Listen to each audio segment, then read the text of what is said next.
Esse é o dia que o Senhor fez e tudo que Deus faz é muito bom. Graça e paz da parte do Senhor Jesus Cristo para você nessa quinta-feira especial. Hoje nós estamos no 11º dia do nosso jejum. Aleluia! E aí, como é que você está? Como é que está esse tempo aí na sua vida? Está desfrutando da presença? Está aprendendo a orar? Você sabe que em tudo nós aprendemos com Deus. Tem pessoas que às vezes estão fluindo num momento de muita presença de Deus. Tem pessoas que às vezes estão fluindo, num momento de intimidade, de crescimento. Mas há outras que estão aprendendo a lidar com as guerras, aprendendo a guerrear. Você vê, é importante também. Tudo é importante para o seu crescimento. Você entender que, às vezes, você tem que prevalecer contra o inimigo, prevalecer contra a sua vontade, dominar, as suas... Tem gente mandando mensagem aqui. Dominar os seus impulsos, seus desejos, quer comer. Às vezes tem gente que no jejum ele fica um pouco mais aflorado, nervoso. Está num processo de detox, tanto de coisas naturais como de coisas espirituais. Mas o fato é, Deus está respondendo às nossas orações. A Tami está aqui conosco. Ontem ela enviou um testemunho precioso para minha esposa, testemunho poderoso. De fato, Deus está respondendo às nossas orações. Vou falar uma coisa para você aqui, É preciso você aprender a demandar com Deus. Todos nós temos demandas. Todo homem e mulher de Deus tem demandas com Deus. Quando eu falo demanda, não é que você vai ficar igual criança emburrada. Ah, não, Deus não está fazendo, vou ficar chateado. Não, a demanda é aquela atitude que você tem, que você está buscando por algo, você está almejando algo, você está desejando algo, e a porta não abre, a resposta não vem, e aí? Qual que é a sua atitude? Infelizmente tem gente que ele bate uma vez, no máximo duas. Ele considera uma insistência muito quando bate pela terceira vez. Você já viu que às vezes você vai num lugar e você tem certeza que tem alguém lá do outro lado, mas você está batendo, está chamando, até um ponto que a pessoa sai, desculpa, eu não estava ouvindo. Então, se você é desses que acostumam na sua vida a desistir, não tem a característica de insistir, eu quero falar para você que você precisa aprender a andar com Deus. Demandar com Deus significa isso. Eu quero, Senhor. Eu desejo. Eu almejo por isso. E eu vou buscar isso. Eu vou ler sobre isso. Eu vou clamar. Eu vou bater. Porque a Bíblia diz, Mateus capítulo 7:7. Se você nunca gravou um versículo, você precisa gravar o versículo de Mateus 7:7. Pedi e dá-se-vos-á. Batei e abri-se-vos-á. Pois todo o que pede, recebe. O que busca, encontra. E o que bate, abre-se-lhe-á. Então, se você for perceber, ali é uma maneira que Deus está nos ensinando sobre as demandas. Tem coisa que você pede e logo você tem a resposta. Tem coisa que você busca. Você está buscando, está buscando e parece que a resposta não veio. E há outras que você não somente pede, você busca, mas também sabe o que você faz? Você bate. Eu quero perguntar para você, qual desses 3 estágios ou 3 níveis você está? Em qual deles? No primeiro, no segundo ou no terceiro? Se a sua demanda for pequena, você vai pedir. Se você é desses que não tem a perseverança, não estou te condenando, por favor. Eu quero motivar você a não desistir. Se você tem convicção no seu coração que o que você tem buscado foi Deus que colocou no seu coração isso, então não pare no meio do caminho. Não pare no meio da busca. Não pare, insista. Para alguns, hoje a minha palavra é insista. Continue, insista. Deus vai ouvir a sua oração. Na verdade, vou corrigir, ele já ouviu, ele vai responder a sua oração. Eu quero declarar que na sua vida, na sua casa, haverá como uma escada. Aquela escada onde Jacó teve uma experiência, onde anjos subiam e anjos desciam. O que significa isso? Anjos vão subir com pedidos, com oração, e anjos vão descer com resposta. Que o Senhor renove a sua fé, que o Senhor fortaleça a sua confissão.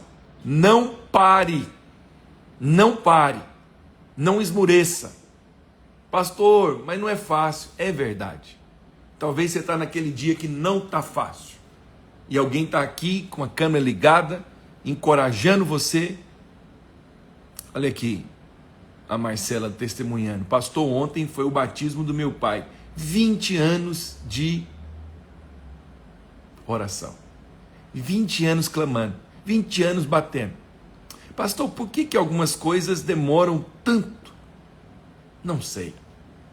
Eu queria ter essa resposta. Mas há coisas que o Senhor reservou para a sua exclusiva autoridade. Não sei. Não sei. Não sei. Mas Deus sabe. Deus é que sabe.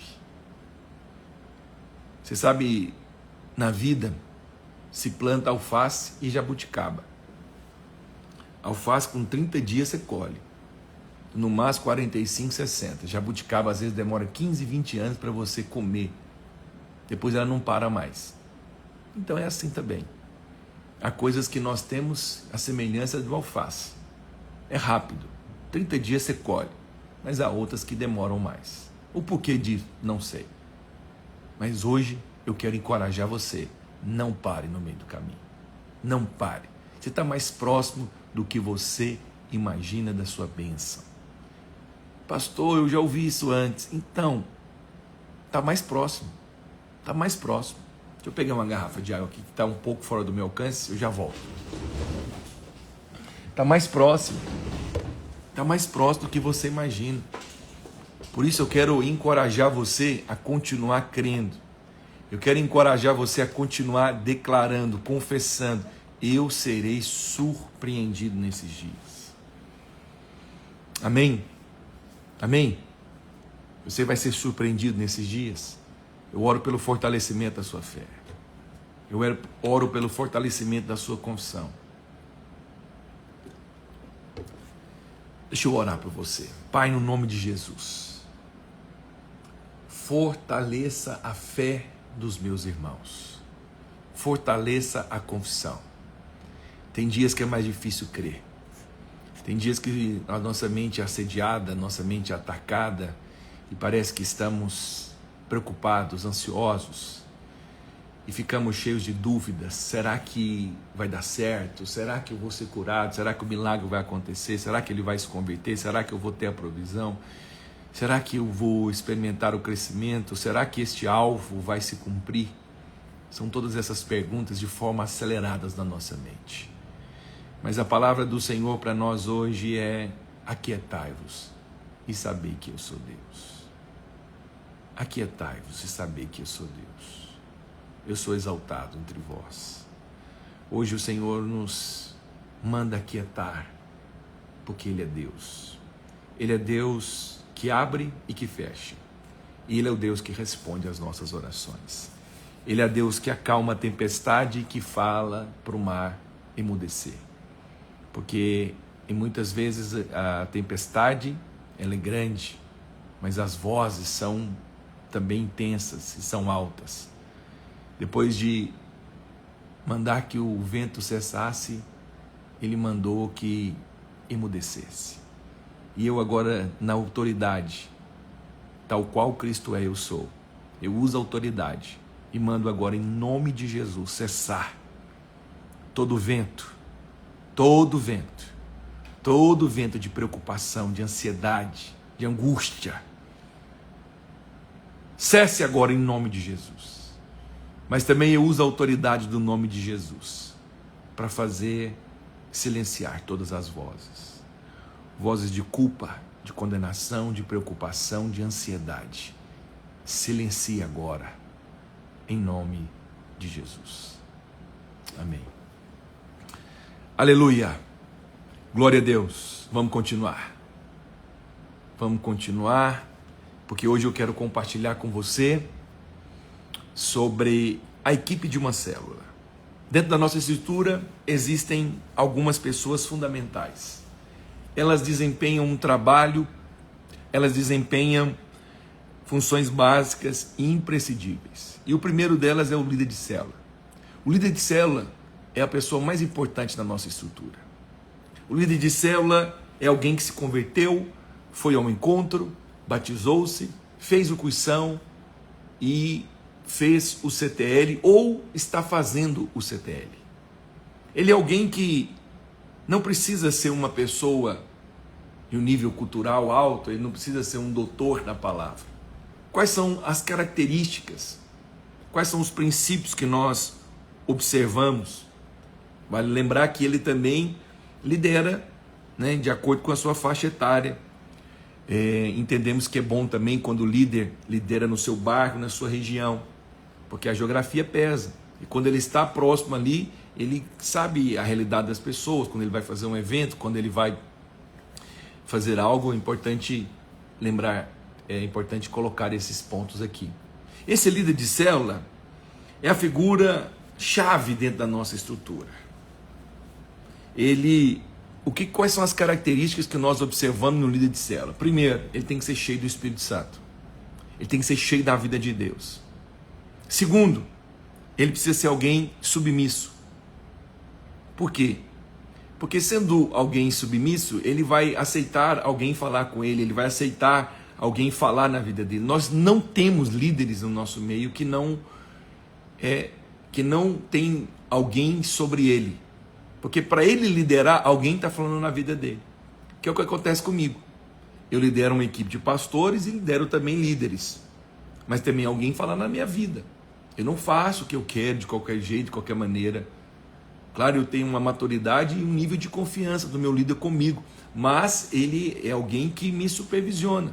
E assim nós supervisionamos pastores e pastores supervisionam líderes. Entende isso? O líder deve ser alguém cheio do Espírito, ele deve ser alguém submisso e ele deve ser alguém ensinável. Ele tem que participar de um grupo, de um discipulado, e ele tem que estar aberto a aprender. Ele não pode ser alguém independente, não, eu quero fazer isso. Não, ele tem que ser alguém ensinável. Ele também tem que ser alguém transparente. Não dá para caminhar no nível de liderança se ele não é transparente. E ele também tem que ser leal. Essas são as características. Primeiro, vamos falar sobre cada uma delas. Sobre ser cheio do Espírito Santo. Como que nós somos cheios? As coisas do Espírito não são automáticas. As coisas do Espírito não são automáticas. As coisas do Espírito, elas são geradas, buscadas. Então, para que um líder seja cheio do Espírito Santo, basicamente ele tem que ter uma vida de oração e uma vida de leitura da palavra. Como eu disse, não é automático. Tem gente que fala assim, ai pastor, eu ando travando guerras, estou num momento tão difícil do meu ministério, parece que eu não sentindo a presença de Deus. Eu pergunto, quantos minutos você ora por dia? Quanto tempo de leitura? Então, se você não tem uma vida de oração, se você não lê a palavra, aí, você sabe o que tem que mudar? É que, infelizmente, as pessoas, elas atribuem algumas coisas a pessoas que têm título. Não, quem tem que ser cheio do Espírito, tem que saber a palavra é pastor. É um engano. Isso é mentira. E é clericalismo. Isso destrói a vida da igreja. Todos nós precisamos estar em contato com o Espírito Santo, em contato com a palavra. Você tem que ler a palavra para ver Cristo. Você tem que ler a palavra não só para preparar uma lição da célula. Não, você tem que ler a palavra para se alimentar. É como você vai num bom restaurante. Tem restaurantes que são bons, tem uma variedade de comida. Aí você olha lá, eu mesmo gosto muito de verduras, eu gosto, né? Verdura cozida, eu acho bom quando você tem uma beterraba, uma cenoura boa, uma banana. Oh meu Deus, não posso nem falar de comida agora na live, que nós estamos em jejum. Uma banana frita, uma carne de panela, junto com mandioca, é delicioso, feijão com aquele caldo, assim, um arroz. Né? E você coloca lá uma carne, né? Já falei da carne. Então, você está alimentando. Qual que é o sentimento que você tem depois que você come uma comida boa? Qual que é a sensação? Não é só falar assim, nossa, comi a comida. Você fala, nossa, que comida boa. Nossa, aquela verdura estava uma delícia, aquela banana. Então, é preciso ler a palavra e depois de ler a palavra, fala assim, nossa, fui tão abençoado. Naquela hora, quando o Senhor fala, né, com aquele cego, que tu queres que eu te faça, que ele falou tanto comigo. Então é preciso ter prazer para se alimentar. Infelizmente, os nossos discípulos não aprenderam ainda a ter fome, sede, prazer nas coisas do Senhor. Eles ainda lêem a palavra para buscar alguma coisa. A palavra, Daley Mooden certa vez disse que a palavra de Deus não foi nos dada em primeiro lugar para aumentar o conhecimento, mas ela foi nos dada, sabe para quê? Para nos alimentar, para nos fortalecer, para nos sustentar. Porque a Bíblia diz que Cristo é o verbo. Quando você alimenta da palavra, você está alimentando de Cristo. Essa é a maneira de você ser cheio do Espírito.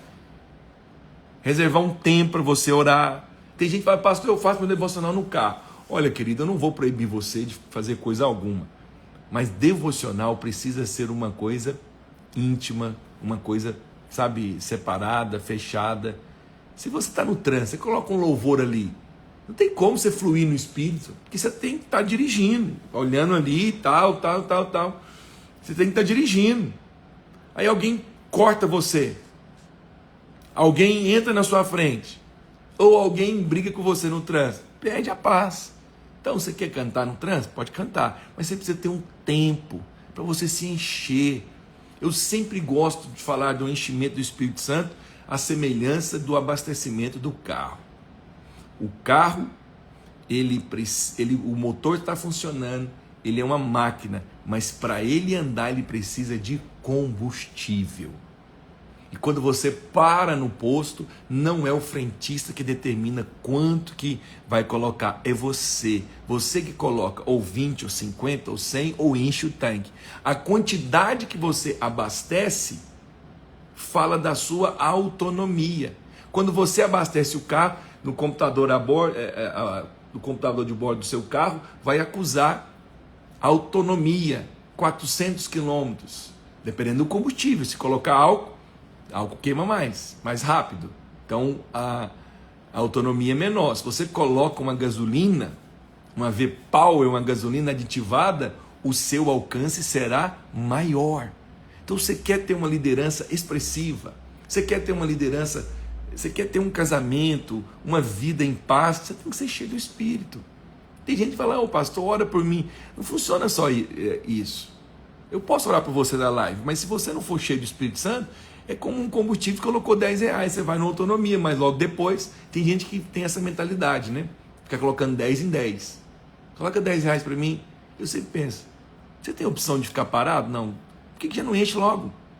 Então tem gente que vive assim, de 20, de 10 e tal. É por causa da condição. Tá, esquece então a ilustração e vamos colocar só coisas espirituais. Enche o seu tanque. Gaste um tempo. As pessoas usam o seu tempo naquilo que elas valorizam. Eu conheço pessoas que não abrem mão, todo dia gastam 2 horas na academia. Não sou contra isso. Ela entendeu o valor, ela entendeu que aquilo é importante para o corpo. Mas será que ela gasta um tempo assim também, lendo e orando? Segunda coisa, o líder precisa ser submisso. Quem não aprendeu a se submeter não pode liderar. Não podemos ter pessoas no nosso meio arrogantes. Por que nós colocamos a primeira característica que nós observamos no líder é ser cheio do Espírito Santo? Porque, consequentemente, quem é cheio do Espírito Santo vai ser submisso. Pessoas arrogantes, pessoas soberbas, não são cheias do Espírito Santo. É uma característica. Quem argumenta demais, quem vai para a trocação sempre, é porque ele pode até falar, não, mas eu sou. Deixa eu te falar, não adianta você falar que você é. Na hora que você é checado, tem irmãos que é o seguinte, para você demonstrar para ele que ele está errado, né? Nós que somos líderes sofremos às vezes, porque você quer ensinar uma coisa para o discípulo, mas aí ele quer se justificar o tempo todo. Aí tem aquelas frases, tem uma que eu amo, é o contrário. Não, pastor, você não me entendeu. Eu falo, oh, Deus, eu preciso provar para ele que eu entendi. Na verdade é que ele não quer aceitar que você está ensinando algo para ele. Não, você não entendeu. Não, então tá bom, já que é assim, já que você não está entendendo, é assim, justificando o tempo todo. Deixa eu te falar, se você é um líder, você precisa ter um coração mais submisso. Tem gente que, eu vou para o terceiro, mais ensinável. Tem gente que para você ensinar para ele é algo difícil demais. Eu fico pensando, nós temos uma experiência, andamos, estamos à frente de algo, dele em certo aspecto, não somos melhores, fomos colocados para liderar. Já passamos dessa fase que ele está, já aprendemos, estamos lidando. Aí você quer ensinar para ele, mas é difícil. Por quê? Porque ele é difícil, não tem um coração ensinável. Isso acontece com todo tipo de gente, não é só líder não, pastor, e aqui esposas, todo mundo. Às vezes precisa ter um coração mais ensinável, um coração mais dócil, um coração, sabe, disposto a aprender. Tem gente que ele vem cooperar conosco, mas nós falamos assim, então, faz assim que é melhor, faz desse jeito. Eu até fico vendo, tem gente que tem disposição para servir, mas é do jeito dele, é da maneira dele. Ele não está disposto realmente a aprender com você. Ele não está disposto a realmente, aí sempre qualquer coisa ele tem que justificar. Eu vou falar uma coisa muito séria para você. Pastor, como que eu percebo se eu sou uma pessoa que tem um coração ensinável, transparente e submisso? Se você, quanto mais você justifica, menos ensinável você é. Eu estou te falando em amor. Se você é do tipo que justifica muito, então às vezes um exemplo, não sei o que, eu pedi para fazer uma coisa. Aí, passou, eu vou fazer desse jeito aqui. Eu falei, não, desse jeito não está certo. Vai dar mais trabalho, faça assim. Não, é porque você não entendeu. Sabe o que é? Que não sei o que, não sei o que, não sei o que. Não é ensinável. O ensinável, não é que ele pode argumentar, é porque o ensinável, ele diz o seguinte, ele está me pedindo para fazer dessa forma. Ele é o líder, ele me pediu, vou fazer. Simples assim. Você vê, se tiver essa humildade, nós avançamos. Não estou dizendo que você não possa justificar. Eu só estou falando que se em tudo você justifica, você não tem um coração ensinável. Tem que aprender. Tem que aprender a ser ensinável. Então eu vou me anular? Não, não é isso. Repito. É que se você justifica tudo. Tem gente que justifica tudo. Justifica até o que não é justificável. Atrasou. Não veio na oração. Aí eu mando uma mensagem. Ô irmão, senti sua falta. Aconteceu algo? Pergunta. Não, pastor, sabe o que é? Só fala, aconteceu. Teve um dia que aconteceu isso com aqui. Pastor, não sei o que foi, meu celular não tocou e acordei agora. Tá tudo certo. Falei, ok. Aconteceu, eu acredito e pronto. A vida é mais simples assim. Agora, estou dando exemplos. O que justifica? Mas sabe o que é? Alguma coisa aconteceu. Aí eu falo, tudo bem. Vamos corrigir isso na próxima. Não, eu não sou assim não. Nos outros 7 dias eu fui. É quem não é ensinável. Não estamos falando do outros momentos. Estou falando desse. Aprenda. Aprenda com a situação. Não fique se justificando. Não fica o tempo todo se defendendo. É preciso ter líderes com essas características. Transparente. É alguém que anda na luz. É alguém que no dia mal, ele quer estar conosco. Tem gente que é o seguinte, no dia que ele erra, o que o inimigo mente para ele? Não, o pastor vai brigar com você, o líder, acho que melhor não falar isso. Mentira, todos nós somos sujeitos a erros e falhas. Quem anda na luz jamais tropeça. É triste quando uns ficam assim, não, eu não sei quem foi que fez isso. Fala a verdade, anda na luz, fui eu. Eu deixei o negócio onde não deveria deixar. Eu autorizei o que não deveria. Entrou lá na sala, fez isso, fez aquilo outro, deixei o ar ligado, fui eu. Simples assim, transparente, coisas pequenas. Isso é muito importante. São coisas que nós observamos. Quem não vive na luz não prospera. Nós temos uma pregação muito poderosa sobre a prosperidade dos que andam na verdade. O fato de uma pessoa ser líder não significa que ele anda na verdade. Tem gente que ainda tem essas coisinhas pequenas, ele não quer falar a realidade, a verdade. Eu fico vendo mesmo pessoas que têm dificuldade, muito tempo financeiro que não rompe, porque ela nunca abre a vida dela. Não é abrir de ficar detalhes. Eu não sou curioso, quem anda comigo sabe disso. Eu não fico entrando em detalhes e nem tem ingerência na vida de ninguém. Mas tem pessoas que não prosperam mais, sabe? Porque ele está num discipulado, mas ele não abre a vida, não compartilha. Não compartilha das outras da dificuldade dele. Não pede ajuda. Ele não fala, olha, eu sou bom para liderar, mas tenho dificuldade de ser um bom administrador.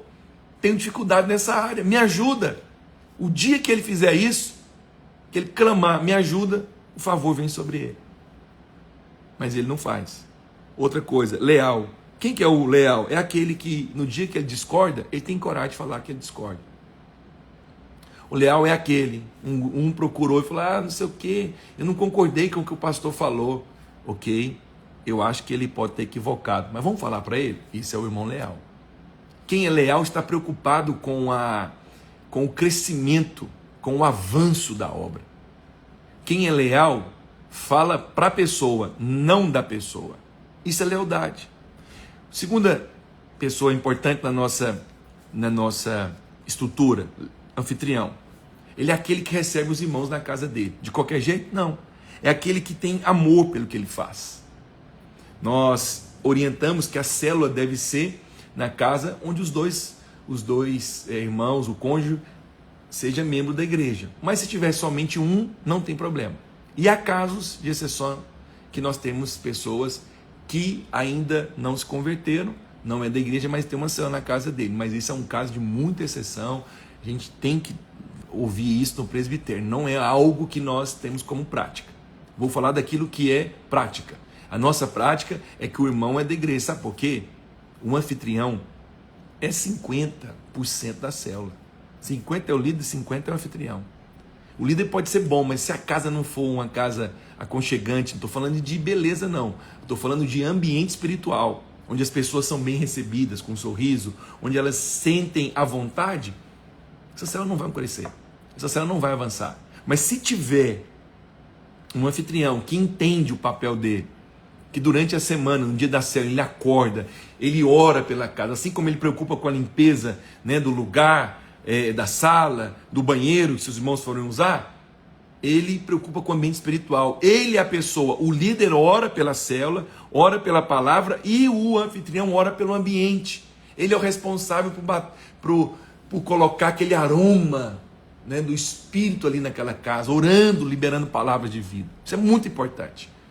É óbvio que se tiver alguns abusos, né, por parte dos membros, às vezes tem membros que não têm bom senso, pode acontecer, abrindo a geladeira, se sentindo assim muito à vontade, o anfitrião pode falar com o líder, mas não na frente para não constranger, mas ele pode chamar e falar, líder, os irmãos estão ficando até mais tarde, teve um mesmo que abriu aqui, eu achei isso um pouco... Não, ele tem todo o direito, a casa é dele. Terceira pessoa importante no nosso meio, na estrutura da célula, é o líder em treinamento. O nome já diz, líder em treinamento.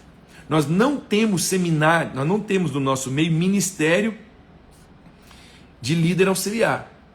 Todo líder, ele é um facilitador.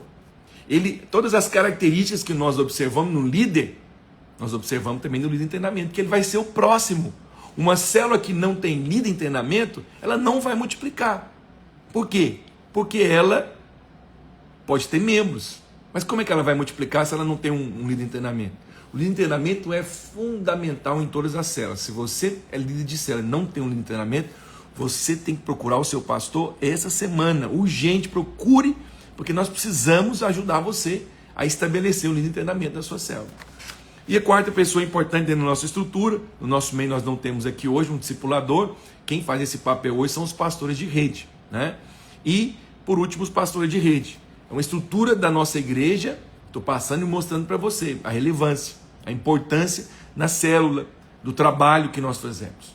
Então, quem é o pastor de rede? É aquele que foi bem sucedido, um líder bem sucedido, que se tornou um discipulador e foi reconhecido, e ele reúne essas características. É uma pessoa muito importante na nossa estrutura, porque ele reúne com discipuladores, com líderes, ele ajuda o líder a resolver problemas da célula, ele ajuda, né, em questões, às vezes, quando é necessário administrar alguma mudança, né? Um anfitrião que às vezes não quer a célula mais na casa dele, ele acaba tendo essa flexibilidade ali de poder conversar com o líder, conversar com o novo anfitrião, desafiar os irmãos. Ele é responsável também por organizar encontros, por estar à frente de encontros, organizar essas coisas quando nós fazemos evento também. Eu fico muito feliz de ser pastor nessa estrutura, porque o pastor de rede é alguém que foi bem sucedido como líder de célula. Então aquilo que ele vai falar com o líder, ou que seja cobrar, ele é alguém que viveu isso na prática, entende? Eu sei que é mais, nas nossas lives, é mais produtivo falarmos de assuntos onde você é despertado, falar sobre fé, sobre oração, mas nesse tempo de jejum, nós estamos falando sobre a nossa estrutura. E lançar mão desses princípios também é importante. Por que é importante? Porque nós estamos em um alvo para avançar, para chegar nos milhares.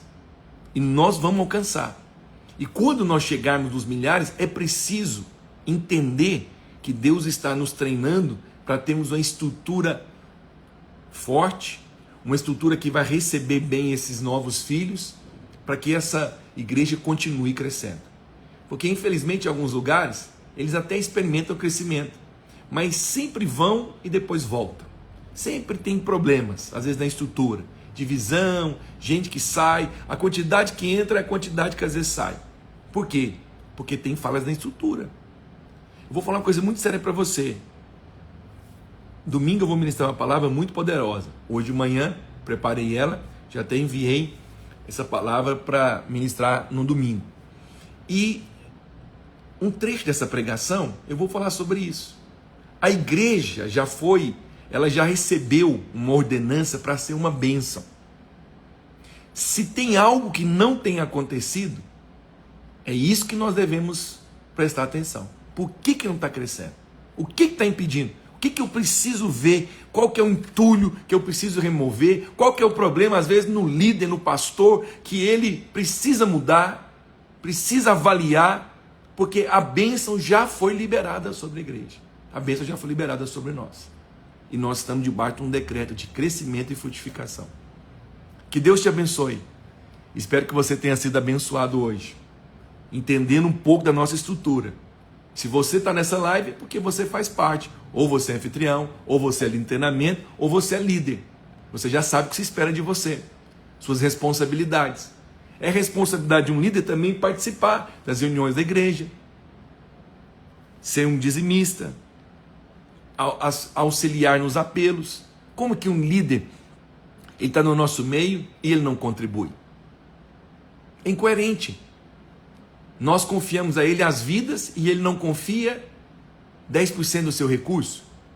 Ele confia o filho dele na sala dos kids, mas não confia o seu recurso. Então é preciso entender. Se ele não confia na liderança, ele não pode então andar com ele. Então é preciso entender. Esse líder, ele é alguém que está sempre presente na reunião. O anfitrião é esse que preocupa com o ambiente da célula, que visita as pessoas. Eu amo fazer parte da família videira. Eu amo fazer parte do que Deus está edificando no nosso meio. Sinto muito confortável, né, de estar nessa estrutura, de estar vivendo isso há mais de 20. Em janeiro agora eu vou completar 25 anos de videira. 25 anos que eu estou vivendo nessa estrutura. Não sei viver igreja sem essa estrutura. Não estou dizendo que a nossa é perfeita, estou dizendo que é isso que nós recebemos do Senhor. Amém? Espero que você tenha sido abençoado. Aguardo você amanhã, ao meio-dia, aqui nessa live poderosa, sexta-feira, e amanhã também tem culto às 20 horas. Deus te abençoe em nome de Jesus.